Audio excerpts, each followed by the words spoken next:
2026년 7월 29일 수요일 새벽 기도입니다.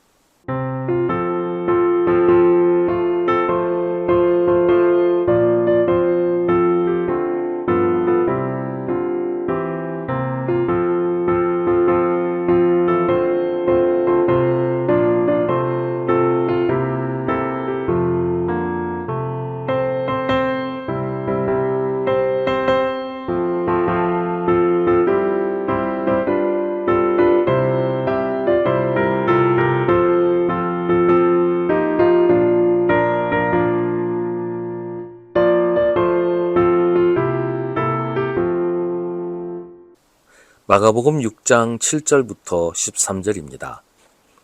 그리고 12제자를 가까이 부르셔서 그들을 둘씩 보내시며 그들에게 악한 귀신을 억누르는 권능을 주셨다. 그리고 그들에게 명하시기를 길을 떠날 때에는 지팡이 하나밖에는 아무것도 가지고 가지 말고 빵이나 자루도 지니지 말고 전대에 동전도 넣어가지 말고 다만 신발은 신되 옷은 2벌 가지지 말라고 하셨다. 또 그들에게 말씀하셨다. 어디서 어느 집에 들어가든지 그곳을 떠날 때까지 거기에 머물러 있어라. 어느 곳에서든지 너희를 영접하지 않거나 너희의 말을 듣지 않거든 그곳을 떠날 때에 너희의 발에 묻는 먼지를 떨어서 그들을 고발할 증거물로 삼아라. 그들은 나가서 회개하라고 선포하였다. 그들은 많은 귀신을 쫓아내며 수많은 병자에게 기름을 발라서 병을 고쳐주었다. 아멘. 오늘 예수님이 제자들을 파송하신 것은 한편으로는 더 많은 사람들에게 하나님의 은혜를 전하기 위해서이고 다른 한편으로는 제자들을 훈련하기 위한 것입니다. 예수님은 제자들을 둘씩 짝을 지어 6팀을 보내십니다. 보내시면서 악한 귀신을 억누르는 권능을 주십니다. 하나님의 일을 할 때 사람의 능력만 가지고 해서는 안 돼요. 되지도 않고 의미도 없습니다. 그건 사람이 하는 일이지 하나님의 일이 아니거든요. 하나님이 주시는 능력으로 해야 하나님의 일이 됩니다. 그렇게 해서 이루어지는 일은 하나님이 하신 일입니다.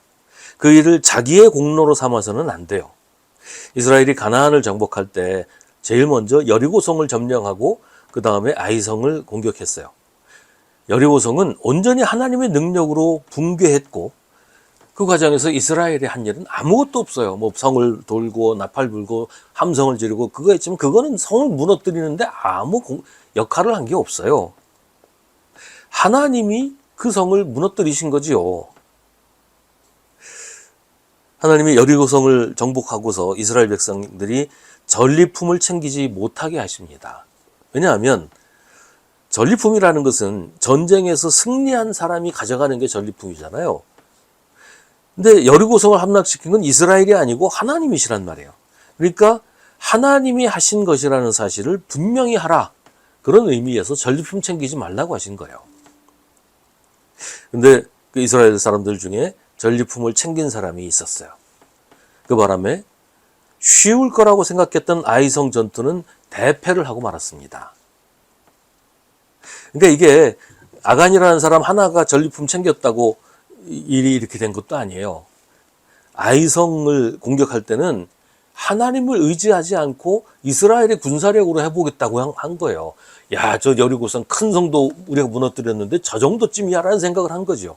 그러니까 벌써 여리고성을 우리가 무너뜨렸다는 생각을 하고 있었던 거예요. 하나님이 하신 게 아니라 우리가 했다. 이런 마음으로 아이성을 공격하니까 대패하고 맙니다. 하나님이 함께 하시지 않으니 아무것도 되지 않았던 거예요. 하나님이 하신 일을 마치 자기가 한 것처럼 그렇게 생각하면 그 사람은 하나님의 일을 한 것이 아니죠. 자기 일을 했을 뿐이죠. 그래서 예수님은 제자들을 파송하시면서 하나님의 권능을 그들에게 주셨고 또 자기 힘으로 뭘 하려고 하지 않도록 아무것도 가지고 가지 말라고 하십니다. 오직 하나님이 준비하신 것, 하나님이 주시는 것으로 모든 일을 하라고 하는 것이죠. 하나님이 주신 권능은 말 그대로 하나님이 주신 것입니다. 다시 말하면 하나님이 맡기신 것입니다. 자기 게 아니에요. 하나님이 도로 가져가시면 없는 겁니다. 하나님이 주신 것을 마치 자기 거라고 생각하고 자기 마음대로 자기 생각대로 이용하면 이미 그건 하나님의 권능이 아닙니다. 하나님의 것을 도둑질한 것이고 그가 한 모든 일은 적어도 하나님이 하신 일은 아닌 것입니다. 성령의 은사를 받아서 그걸 뭐 자기 돈벌이를 위해 사용한다든지 뭐 자기 인기를 위해서 사용하는 사람들은 그 성령의 은사를 자기 거라고 생각하는 것이고 더 이상 그건 성령의 은사가 아닌 것이 되어버린다는 거예요. 하나님이 주신 것은 하나님의 뜻대로만 사용해야 합니다. 하나님이 하라고 하시는 일만 하고 하나님이 쓰라고 하시는 대로 써야 합니다.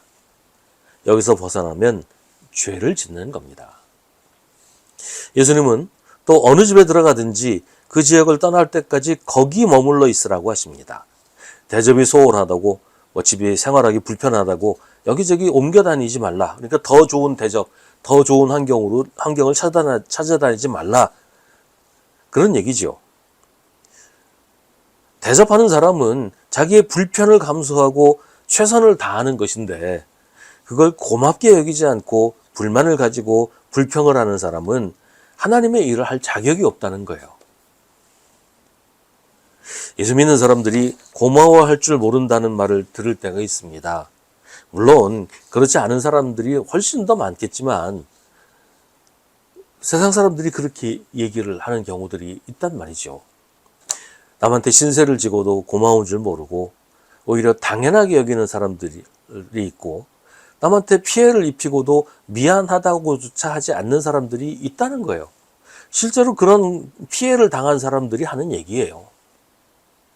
교회 안에서도 그렇고 뭐 교인들에게도 그렇고 교회 다니지 않는 사람한테도 그런 이야기를 들을 때가 있어요. 하나님이 해주신 거니까 사람한테 고마워할 필요 없다고 생각하는 것일까요? 그러나 세상에 당연한 건 없습니다. 하나님께 대해서도 그렇고 사람에 대해서도 항상 고마운 마음을 가져야 합니다. 누군가 나한테 잘해준 건 전혀 당연한 게 아니에요. 고마운 거죠. 골로새서 3장 15절에서 바울은 감사하는 사람이 되라고 우리에게 권면합니다. 하나님께도 당연히 감사해야 하지만 사람에게도 자연에게도 감사하는 사람이 되어야 합니다. 그게 예수님의 마음입니다.